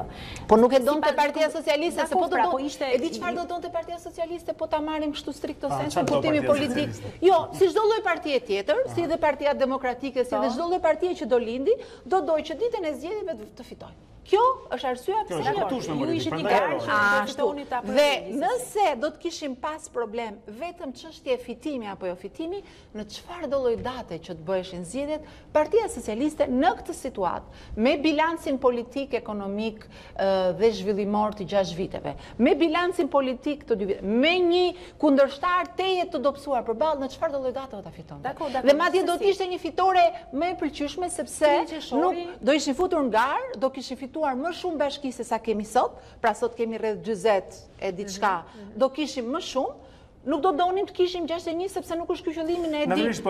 Por prandaj po them nuk kemi problem që ne të merrim, nuk ishte ky qëllimi. Edhe fakti që sot Partia Socialiste ka 61 bashki, edhe kjo është pasojë. Ju shprehni se jeni të sigurt që do të fitoni më shumë bashki nga ç'kishit më parë, se po themi pra nga ç'kishit pasur në zgjedhjet 2015-s vendoret. Por nga ana tjetër, Partia Demokratike thotë se 85% e shqiptarëve ju refuzuan. Unë e kuptoj që kjo është një matematikë kaq patjetër janë ata që nuk votojnë zakonisht, janë ata që jetojnë jashtë etj. Po të shkoni ke zgjedhje, si unë jam kënaqur me rezultatin sepse realisht nuk duket aq po themi triumfator, edhe Partia Socialiste nuk ka nxjerrë një lumturi shumë të, edhe duket që edhe reflektimet kanë qenë. Më duket se unë e dhash vetë para ma bër ju pyetjen, unë ju dhash atë që ndeja vetë. Ne nuk jemi triumfator politikisht, ne jemi triumfator në raport me ligjin. Vendosëm një standard, edhe vendosja e standardeve është një fitore shumë e rëndësishme se sa një fitore politike elektorale. Po mund kishte qenë një humbje për ju, një rezultat i dobët 30 qershori nëse PD-ja do të kishte ose opozita do të ishte futur në këto zgjedhje. Sa shumë do kisha dashur që parë që ka edhe pak kënaqësi në rritje. Sa shumë do kisha dashur që të kishim një përballje reale. Unë jam deputet i qarkut Gjirokastrës. Jam edhe kur isha ministër, isha të paktën një herë në 2 javë në qark, tani jam çdo javë. Dhe jam tërë kohën në kontakt me njerëzit. Por edhe si ministër për gati 6 vjet, kam mundur të jem pjesë e skuadrës ndërtuese të kësaj mazhorance dhe të shikoj ndryshimin në territor. Dhe njerëzit kanë një tjetër termometër nga termometri i ekraneve, ju siguroj. Ata e masin, le të marrim qarkun për cilin po flasim. Ata e masin me si ishte Gjirokastra në vitin 2013, një shkret të tirë, një gërma, dhe si është Gjirokastra sot, ku praktikisht nga 3 hotele që kishte, 2 hotele gjysë që t'jem tamam e sakt në vitin 2013, sot keni mbi 90 oferta hoteliere dhe akomoduse në booking.com, futuni tani në telefon. Kalemi një copë, një maj Kalemi me qëra fjalla është në hotelin e ti të tretë. Absolutisht. Pra, dhe kjo po përmeti. Përmeti i cili nuk ishte fare në hartën turistike. Shkoni sot përmeti, ju nuk gjeni vende për tjetër. Pra kemi një problem tjetër, që tregu lokal atje nuk arrin dot të përgjigjet kërkesës. Por çfarë ka psuar në këto 3-4 muaj? Edhe jo vetëm atje, për shkak të gjithë kësaj krize që është krijuar tek opozita, me një dëshirë do ta quaj gati perverse për të nxjerrë imazhin e Shqipërisë, ka tërheqje të grupeve të turistëve. Po këtë kush e ka Partia Socialiste? Atëherë s'kan kumbaram lënë që në këtë kontekst unë do kisha qenë shumë e lumtur të përballesha në territor për zgjedhjet bashkiake me një kundërshtar. Le të shpresojmë që kjo do të ndodhë. Le të shpresojmë që Partia Demokratike apo një tjetër forcë opozitare apo Partia Demokratike që është brenda në parlament, pra cila do qoftë ajo forcë politike të rigjenerohet, me sa duket gjithmonë duhet shkojnë gjëra të preken një fund që pastaj të dalin prapë në sipërfaqe. Ka një cikël, është normale. Edhe Partia Socialiste ka njohur ciklet e saj të rigjenerimit. Kështu që dhe të ecim përpara, prandaj thash, ju keni drejtë, ne nuk jemi triumfator, sepse nuk ishte me një garë të mirëfill. Po pra, qartë. Po do t'i pyes, zoti Berisha dje u shpreh për seancën e ditës djeshme tuajën, pra, si një akt fuqist dhe antikushtetues. Kjo është fjala për ngritjen e këtij komisioni hetimor ndaj presidentit Meta. Do t'i pyes, në këtë klim ku është parë që turizmi ka vuajtur dhe acarimi ka edhe njerëzit janë dobësuar mendrisht, po themi, dhe nervat na janë bërë ujë duke dëgjuar politik. Pse ju këmbgulni që ta vazhdoni këtë konflikt me presidentin? Pse nuk bëni ju një tërheqje, po themi, për t'i dhënë pak hapësirë, po jeni dhëm për dhëm? Ku të tërheqje mbrapa kanë kushtetutën, nuk ka më mur tjetër. S'kam. Pra, ajo që dua të... Po, vendimi për ta shkarkuar, nuk është çështje vullneti politik. Vullneti politik është në zbatim të ligjit. Pra, duke qenë se jemi në një situatë atipike... Mi pra, ka situata ku ne lëm ligjin edhe bëjmë... Nuk duam pra ta lëm ligjin. Nuk doni pra. Jo, në asnjë mënyrë. Nuk duam ta lëm sepse nëse Shqipëria ka vuajtur në gjithë 30 vjet, ka vuajtur shpeshherë nga ky anashkalim i ligjit. Tani nga njëra anë kemi ndërmarrë... Ta mahallin e Gjirokastës dhe Përmetit, po them për konfliktin atje, po... Jo, aty nuk ka në kuptimin që çfarë shkakton konflikti juaj në parlament për ata atje në turizëm. Nuk e shkakton konflikti i ynë në atë e shkakton gjithë puna perverse dashakeqe që bën opozita për prishjen e imazhit të Shqipërisë. Dhe që në fakt e kemi tani nuk ka më dyshim se kush është autori i prishjes së këtij imazhi, se kurdo opozita shtyp butonin nuk ka dhunë, kurdo shtyp butonin ka dhunë. Kjo është tashmë evidente, nuk ka avokat që ta mbrojë. Por ajo që doja t'u them është që ne në rastin konkret, duke qenë se jemi në një situatë atipike politike, pra nuk jemi thjesht në shprehje vullnetesh reciproke, ne kemi kërkuar të ulemi në tavolinë dhe sigurisht janë marrëveshjet midis palëve të vetmet vullnete politike që mund të prodhojnë realitete të reja politike, qoftë në parlament, qoftë për hartimin e një legjislacioni të ri, siç është fjala vjen reforma për kodin e ri zgjedhor. Pra, kjo reformë, cilën e nisëm shumë mirë bashk, u braktis nga opozita. Çfarë përgjegjësie kemi ne këtu? Po ju s'mund t'uleni me fallxhoren dhe artistin, siç i quajnë kryeministri, sepse në qasjen e tij është fallxhor, të qenit fallxhor apo artist, unë nuk përgjithsisht analizën e tekstit. Unë nuk jam këtu për të bërë përkthimin sepse të gjithë aktorët e rëndësishëm politik janë mjaftueshëm verbal dhe të shprehur dhe nuk ka nevojë që dikush t'ju bëj përkthimin, por edhe përgjithsisht nuk bëj analizë tekstit ligjërimit publik e pra po nuk e bëj në politik, e bëj në auditor. Por megjithatë, të dy epitetet që ju përmendët, duke cituar kryeministrin, në fakt janë sjellje politike të ditës së sotme. Kjo nuk ka të bëjë me forcat politike. Pra, në qoftë se në një moment caktuar ne përdorim një epitet për të cilësuar jo personin, por sjelljen politike të tyre, kjo nuk e vën asnjë moment në dyshim ftesën që kryeministri, Partia Socialiste, mazhoranca në ekzekutiv apo në kuvend bën për të ulur në tavolinë. Edhe në fjalimin e kryeministrit të ditën kur u mbyll procesi zgjedhor, dora e shtrirë për të ulur në tavolinë mbetet. Edhe unë besoj që kjo dhe vetëm kjo do t'jetë dera apo dritarja, si doni ju, drejt cilës ne duhet ulemi për të. Po kjo dorë e shtrirë për të ulur pastaj edhe në një marrëveshje, besoj që deri diku duhet shkuar me ndërgjegjësinë që ndoshta duhet lëshuar diku apo jo.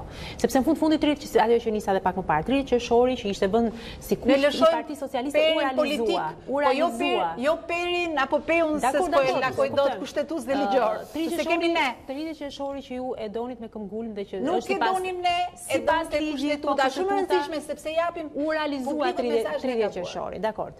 Dhe u respektua edhe nga ana e opozitës, duhet thënë, sepse ndërkohë që ishin përgatitur që do ndodhte nami në 30 qershor, ata i lanë njerëzit të votonin. Është mekanizmi i vullnetit politik? Atëre, është opozita e cila çfarë do të lëshonit? Ju çfarë do të lëshonit në këmbim të një marrëveshje me opozitën për të zgjidhur këtë krizë? Po të ulemi pranë tavolinë. Dakord, pra. Po të ulemi ta dëgjojmë. Presidenti disa herë në fjalët e tija publike ka folur për tekat të opozitës.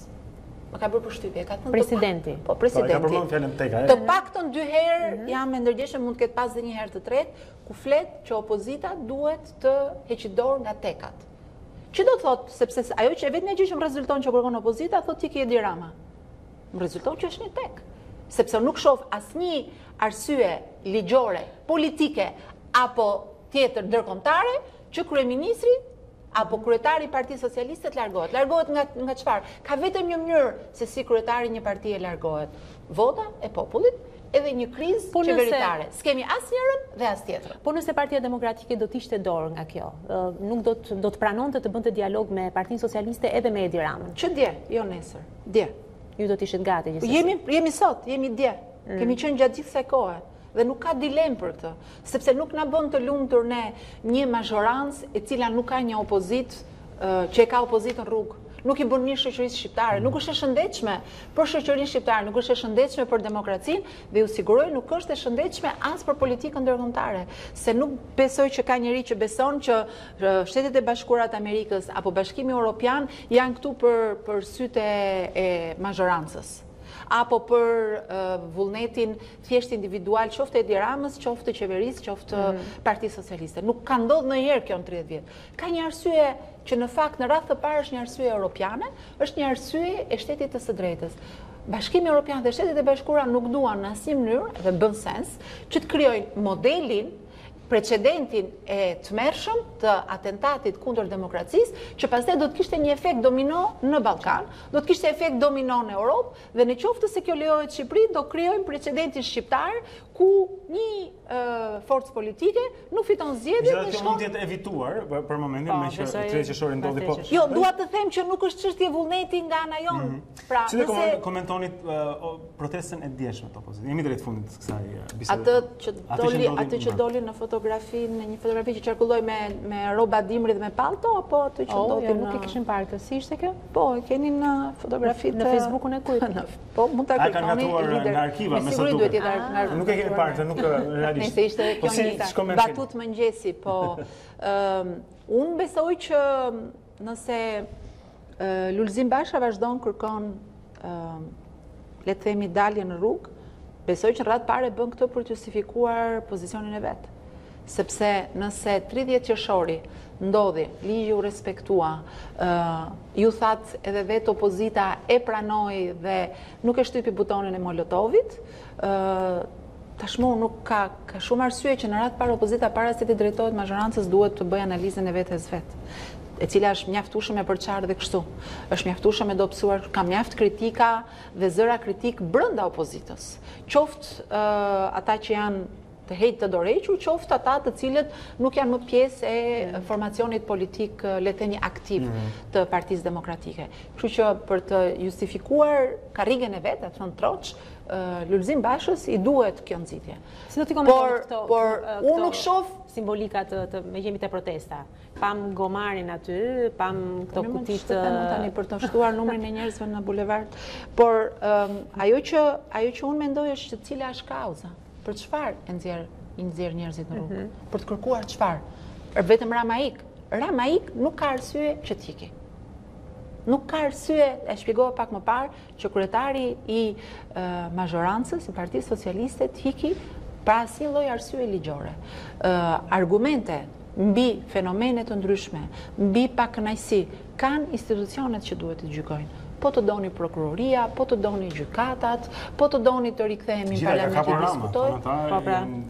Janë të gjitha të kapura, ky është argumenti që këtu jemi në një shtet. Okej, mirë, kjo është gjithë koha që ne kishim dispozicion. Zoja Kumbara, shumë faleminderit. Faleminderit që shkruani. Bisedën sot, disa prej mendimeve të saj pra lidhur me këtë situatë politike që vendi është duke kaluar. Korriku po shkon drejt mesit dhe ne kemi mbaruar akoma me sa duket do ta mbyllim këtë sezon me këto dilema të zgjidhjes së krizës politike. Për të raportuar, e vërtet. Mirë, ndjekim sërish kalendarin një ditë më parë e kësaj date dhe më pas do të kemi kohë besoj edhe me Erionin me rrjetet sociale, do presim dhe gazetarin Aleksandër Çipa i cili do na flasi për vëllimin e tij të fundit me poezi, do të kemi shumë për t'i treguar dhe kthehemi pas pak. 1776, për herë të parë George Washington urdhëron që deklarata e pavarësisë të lexohet me zë të lartë para anëtarëve të ushtrisë kontinentale në New York.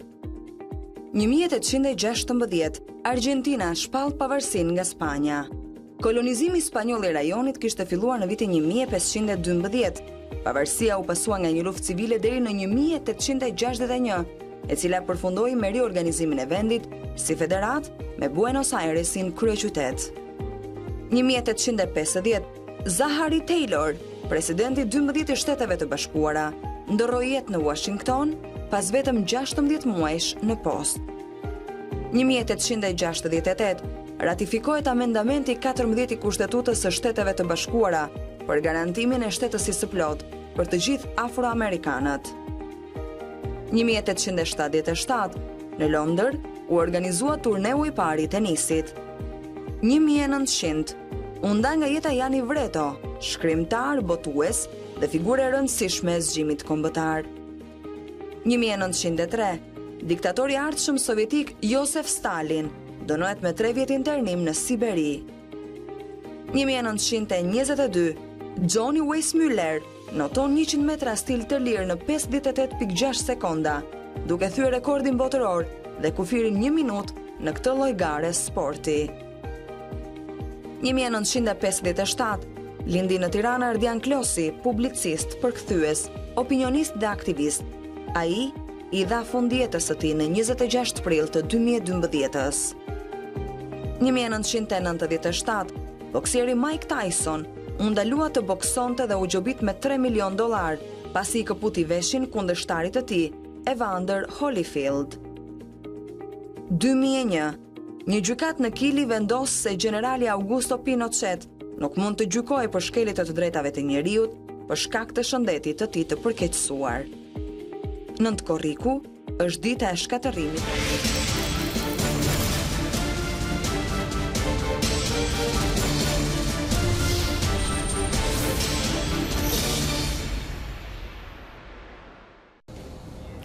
Sërish së bashku tani në hapësirën e rrjeteve sociale për të mësuar çfarë ka interesante, për të kuptuar dhe për të shikuar lajmin i këndvështrim ndryshe, dhe këtë e bëjmë gjithmonë me Erion Dushin këtu në studion e Dita Jonë për të kuptuar se çfarë na servirin për të kuptuar se çfarë mund të ketë interesante në gjithë këtë që po ndodh. Besoj do të ketë gjëra, kemi patur protestë dje, kështu që. Kemi patur protestë, por nuk kemi pasur reagime. Me sa duket interesante ku janë. Me sa duket e jemi futur të gjithë në atë strofkullën e mos deklarimit, mos proklamimit të gjërave, dhe tani më çdo kush ka filluar edhe ato postet që gjatë ditës së dieshme gjatorëve të protestës ishin aktive, sot jam fshir. Është vërtet. Kështu që postet janë me akull dhe me pips tani. E ke parasysh është koha. Sikurse gjatë transmetimit të mbrëmshëm maratone dhe këtu na dy CNN e shfaqën protestën e opozitës, gjatë ditës së dieshme ka qenë krye opozitari Lulzim Basha, i cili ka bërë thirrjet her pas hershme për të bashkuar në protestën e orës 20, sikurse shoqëruar edhe me video respektive ka thënë se padrejtësinë, pamundësinë, varfërinë dhe papunësinë nuk do t'u alem trashëgim fëmijëve. Sonte në orën 20 në Tiranë, të gjithë bashkë për familjen dhe fëmijët tuaj, për shqipërinë e mundësive për të gjithë, shkruan Basha në atë protestë ku për herë të parë gjatë ditës së dieshme u pa që krye opozitari në fjalimin e tij lexonte dhe nuk ishte më i lirë me fjalimin sikurse ishim mësuar ta shihnim në 9 protestat e mëparshme. Por ajo që mbetet për të vlerësuar është një tjetër protestë me itinerar të zakonshëm, pa konflikte, pa hedhje molotovësh e flakadanësh në zyrën qoftë kjo të kryeministrisë apo përpara parlamentit, pra ishte një protestë sikurse duhej. Në lidhje me protestën në fakt ka reaguar pak orë më parë edhe presidenti i Republikës Ilir Meta, i cili bën thirrje të gjithë përkrahasve të opozitës që të bëjnë një protestë shembullore ashtu se kurse i takon një popull i cili tani më vendi i tij ndodhet në NATO dhe është pretendent për Bashkimin Evropian. Ndër të tjera ai donte t'i falenderonte dhe të gjithë ata që nuk dolën në zgjedhjet e 30 qershorit, kur thotë se ndërsa drejtuesit e opozitës së bashkuar ju kanë ftuar sot në një protestë kombëtare kundër votimeve socialiste të 30 qershorit, duhet përshëndesëm mbi 85% të qytetarëve të cilët bojkotuan një proces fake më të shëmtuarin që mund të ndodhte në kontinentin tonë të civilizuar pas 3 dekadash që kur vendi ynë u nda nga regjimi më shtypës i të drejtave të njeriut. Ndër të tjera, ai thotë që për këtë merit dhe distancimi i prerë dhe i qartë i leadershipit tuaj nga çdo akt dhune në të 2 javët e fundit që ndihmoi shumicën ndërmuese të shoqërisë tonë për të identifikuar mikun e betuar të dialogut në këto 6 vite të vendit tonë, sikurse dihet që është kryeministri sipas presidentit tani më.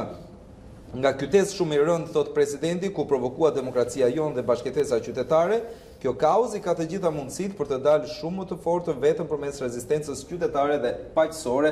Ishte ky mesazhi i presidentit shpërndar gjatë ditës së dieshme në rrjetet sociale. Që edhe citon numrin 85%. Po, është numri që tani më opozita e ka proklamuar kaq shumë qoftë edhe gjatë protestës së brendshme. Gjithata që nuk, sepse me të njëjtin numër socialistët mund të thoshin 99% e qytetarëve bojkotuan dje protestën e Lulzim Bashës, për shembull, dhe Monika Kryemallit, dhe ky do të qëndronte si numër me të njëjtën logjik. Ti e di që unë nuk komentoj. Ecim më tej te kryeministri i cili menjëherë pas protestës së dieshme ka dashur të sjellë në vëmendje një tjetër pasazh nga Sun Tzu kinez. Ka filluar të bësh shumë filozof Rama këto kohë. Ka qenë. Jo, për ditë duket që publikon nga një status. Shikojmë është fituesit fillimisht fitojnë, shkruan kryeministri, pastaj nisen në betejë, ndërsa humbësit nisen një herë dhe më pas rreken të fitojnë për të dhënë kështu një mesazh për kryepositarin Lulzim Basha, i cili gjatë ditës së dieshme, sikurse e tham edhe këtu, e shiti 85% e mosmarrjes pjesë në votime si një fitore ndaj demokratëve, si një bojkot të popullit ndaj zgjedhjeve, pavarësisht se herët e tjera kanë votuar dhe 42 deri në 47% e popullatës. Me të gjithë mund të thoshim që edhe dikush nga Partia Demokratike mund ta komentonte këtë Ramën që shikon, Rama i fiton pa marr pjesë ton, pastaj futet në garë mbasi i ka fituar me çunat problematik. Shumë diabolik jeni shumë diabolik. Jo, unë nuk komentoj. Dakor, ti je në rregull, ti je gjithmonë në rregull.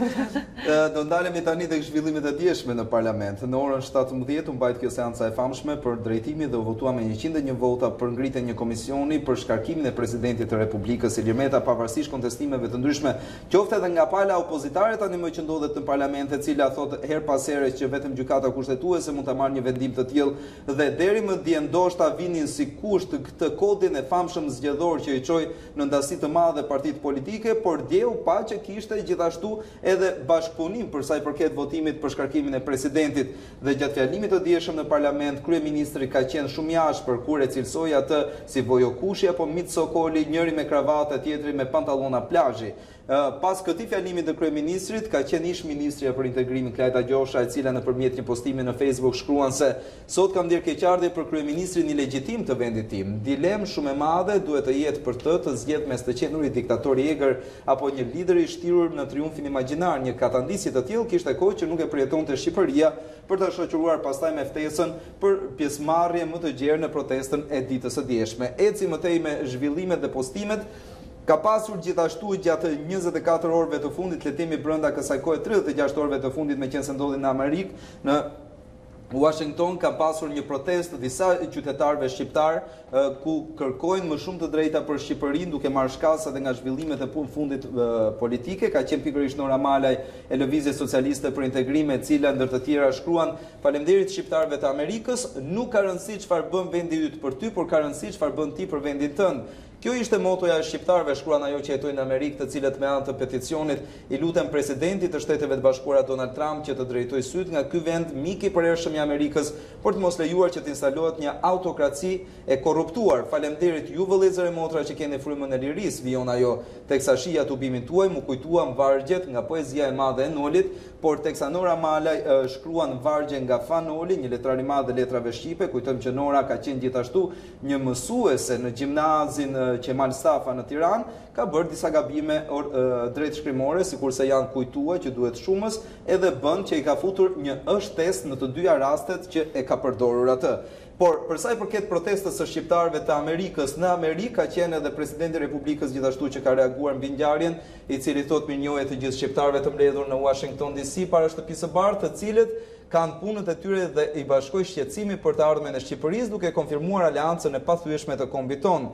Për kraja e tyre më shumë fishoi forcat, shkruan presidentin, ndaj si presidenti i Republikës kanë besim te komuniteti i ndershëm shqiptaro-amerikan për të mbrojtur dhe forcuar së bashku këtë aleancë strategjike, duke vijuar pastaj me përkrahjen dhe mbështetjen që i jep gjithashtu edhe ky komunitet qëndrimit të presidentit tani më prej disa javësh përsa i takon situatës politike dhe krizës politike në vend, sikurse i ka thënë ti Blend, një krizë që me sa duket ka nisur shumë vite përpara dhe nuk dihet se kur ndalet. Okej, shikoj pëlqen më lejoni ndërkohë që komentoni, sepse më thonë që presidenti Meta ka nxjerrë në Facebook një tjetër foto.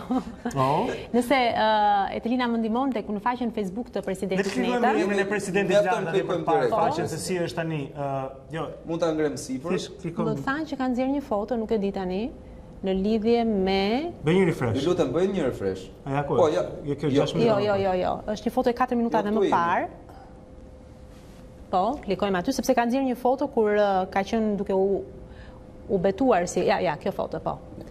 Është 6 minuta më parë. Foto e jetësime, Shqipëria e para, thotë kryet. Kështu që e kemi të freskët fare. Me sa duket, çfarë do të thotë? Do të thotë që qeni let lej Karbani ecën përpara, do të thotë presidenti? Të filluar dhe ti të komentosh. Presidenti do të thotë që jam i bindur dhe stoik në qëndrimin tim. Le të shohim se çfarë do të. Shumë faleminderit Erion. Faleminderit ju. Shumë faleminderit zotit Meta për foton e fundit. Ja ku e mbyllëm edhe këtë tablo të rrjeteve sociale zonja Zotrin. Do të shikojmë fotot që vijnë nga mbar bota e do të kthehemi këtu me Sander Çipën për të folur pak për poezitë e tij.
Ja ku jemi sërish së bashku tani për të folur më në fund për poezi, mjaft për politik, kështu që të mbërtojmë pak veshin edhe syrin, sepse kemi në këtë rast gazetarin, por do të thoja poetin Aleksandër Çipën, i cili ka nxjerrë një libër me poezi, Deti nuk ka port, është libri i më i fundit, i katërti, Sandri?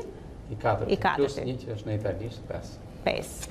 Shumë mirë. Kjo dashuri për poezi, një gazetar që komenton situatat të tilla politike, krizash, konflikte që nuk zgjidhen kur dhe gjen një orë të ditës apo të darkës dhe ulet në shtëpi dhe shkruan poezi. Si mund të ndodhi kjo? Po politika vjen shumë vonë tek jeta e njeriut. Njeriu mund të flasë për politikën pas adoleshencës në përgjithësi. Ndërsa poezia është tjetër gjë, aq më tepër që në rastin tim ka një përjashtim se unë vi nga një familje e poezisë edhe normal, Lefter Çipa njet nga gjithë. Viset nga vi unë si origjinë janë viset poezisë, janë përndryshe quhen viset homerike, si të tilla ato e kanë me shumicë poezi. Unë do bëja diçka, të pyesë diçka që dallohet qartë.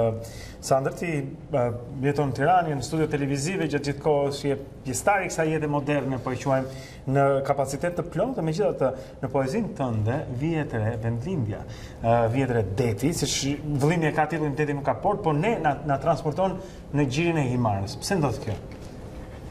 Po ka shumë arsye parë besoj se unë kam kaluar shumë pak nga jeta ime në vendlindje.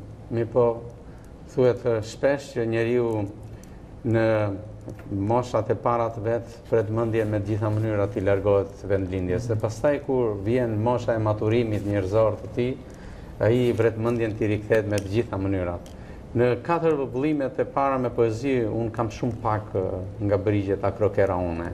Kam më tepër nga qyteti ku jam rritur në Gjirokastra, janë pjesa tjetër e marrëdhënies psikologjike që ka njeriu me jetën, me njerëzit e afërt, me të përditshmen, me filozofin, me jeta jonë është një jetë pa shëndet të fortë shpirtëror, sepse tillë është, me shumë sakrifica, me shumë amplitudat të fuqishme, dhe metaforat e sakrificës janë ato që më vjen në epicendër të jetës së njeriu në rininë e vet, sidomos në një territor si Ballkani, aq më tepër si Shqipëria.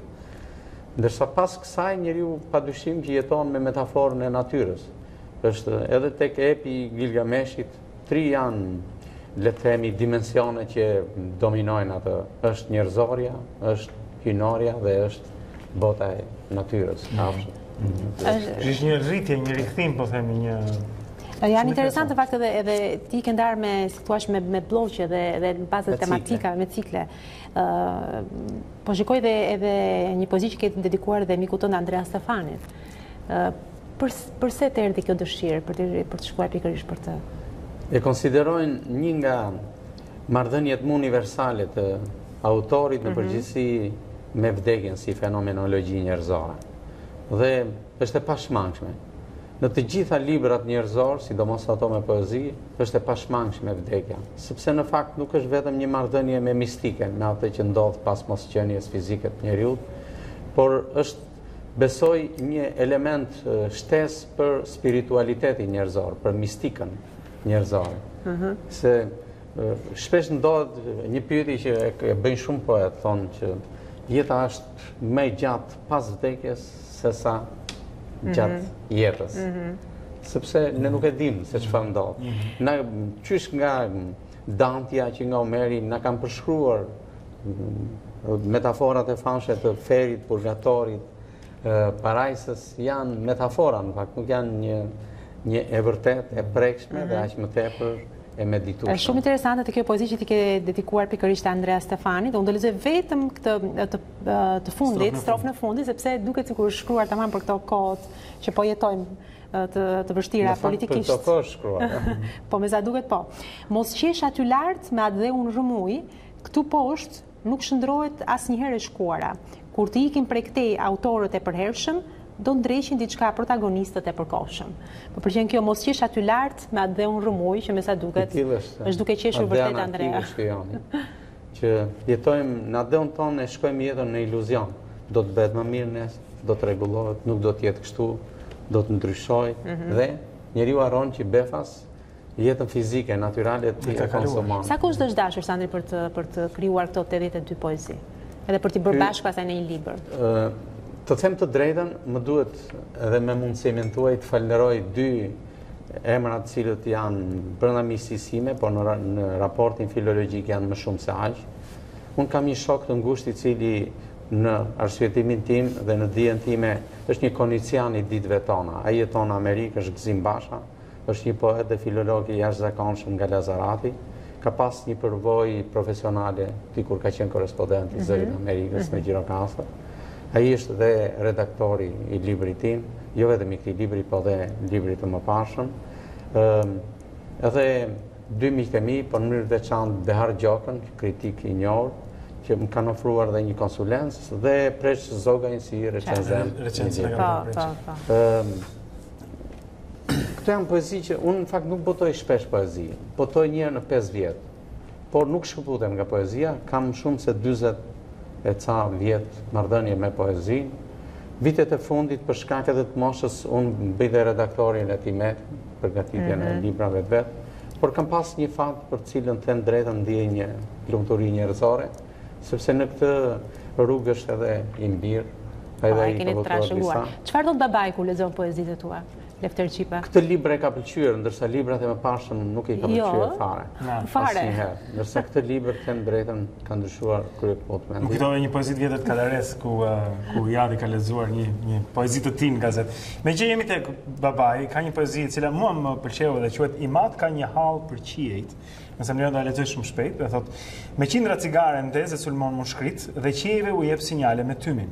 Ka kohë që syt janë strukur në lëkurën e lodhur të fytyrës, si në zgafellën e shkëmbimeve ende fshe, metafora manushaqesh të shpirtit. Nën këmbët e tij është deti, gjiri magjik I marrës, monofonia tjetër, por syt tek malet I ngre, ka aq subjekte dhe heshtja e ngjall si balad të vjetër. Ka një hall për qiejt e pafundëm, ku çdo gjë e përkohshme si e përhershme rri. I mat ka një hall për qiejt në sy. Shumë e bukur, shumë e bukur. Është marrëdhënia. I mat është një nga poetët besojmë autodidakt të letërsisë shqipe. Ai është njëri kompleks sepse ai përgjithësisht si profesion të parë ka marrëdhënie me polifoninë dhe me këngën qytetare. Është shumë pak herë kemi përmendur, por ai është autori gati 80-85% të këngëve qytetare vlonjate. Janë këngë thellëzat që edhin barë të tjerë nga autoriale të tij. Plus I polifonisë, mi po me marrëdhënie me poezinë ka shumë interesante, ndoshta fatkeqësisht edhe të pastudiuar. Do të falenderoja një projekt që ka Universiteti Publik I Vlorës, Ismail Qemali, I cili tashmë ka marrë në konservim gjithë krijimtarinë autoriale të babait, sidomos për tekstin dhe vlerat etnotekstuale që do të ketë bëhet fjalë jo vetëm për poezinë autoriale, por edhe për gjithë refleksionet që ka në harkun kohë të 60 viteve. Do të jetë besoj një nga studimet laboratorike në fushën e filologjisë më interesante që është bërë në letërsi, në marrëdhënien e një autori me letërsinë. Përkushtimi prej biri, edhe ndërsa ne flasim për librin tënd që flet për krijimtarinë e babait. Po jam të pashmangshme. Pastaj pak më parë unë fola për atë mungesën e shëndetit shpirtëror të shoqërisë sonë. Ne jemi shoqëri e vogël dhe popujt e vegjël në botën e globalitetit duhet që t'i rikthehen vetvetes, sepse është mënyra më efikase, më ekzistenciale për ekzistencën tonë. Edhe Noe te varka e vet u mbajt. Nuk është se pa brigjet. Askund nuk e pati destinacion, por dhe ne këtë gjë duhet. Po ne mendon ne kemi mjaftueshëm, unë besoj se po dua një përgjigje nga ty.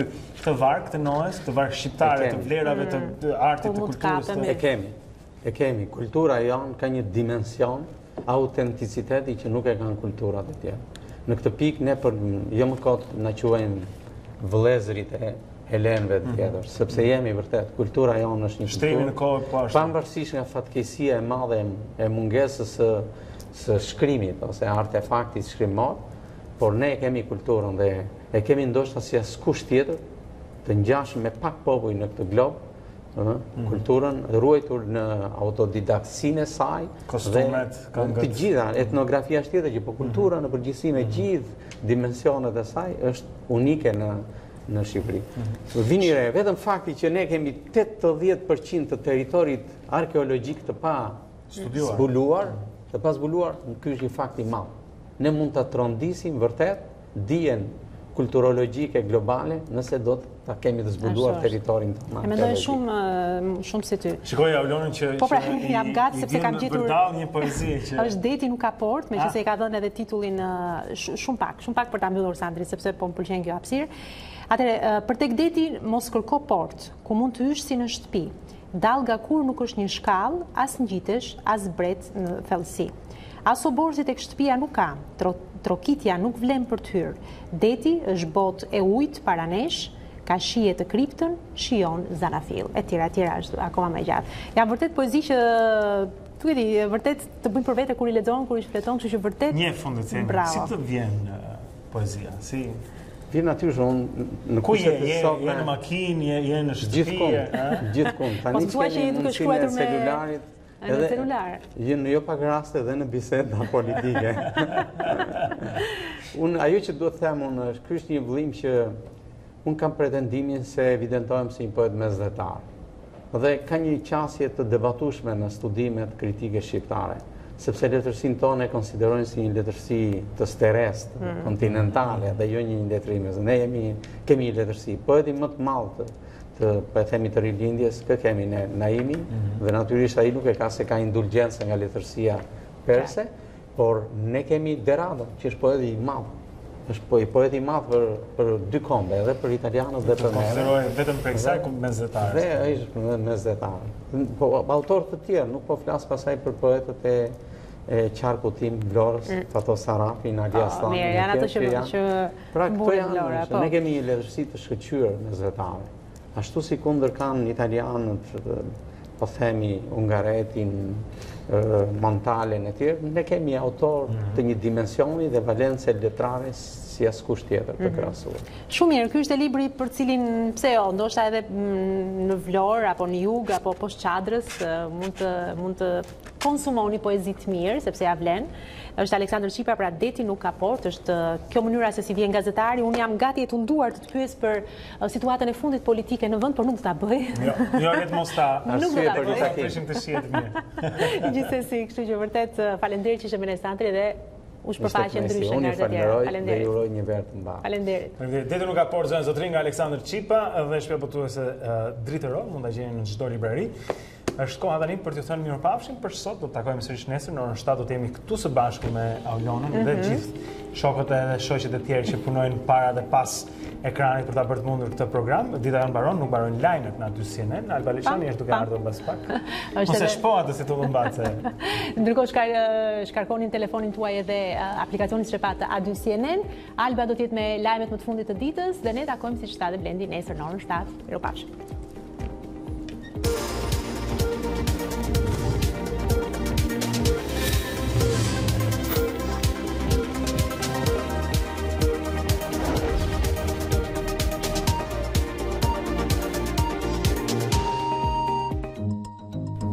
Unë jam Aurona Minga. Dhe unë jam Blendi Sale. Për të parë të gjitha videot e emisionit ton, klikoni subscribe. Regjistroni.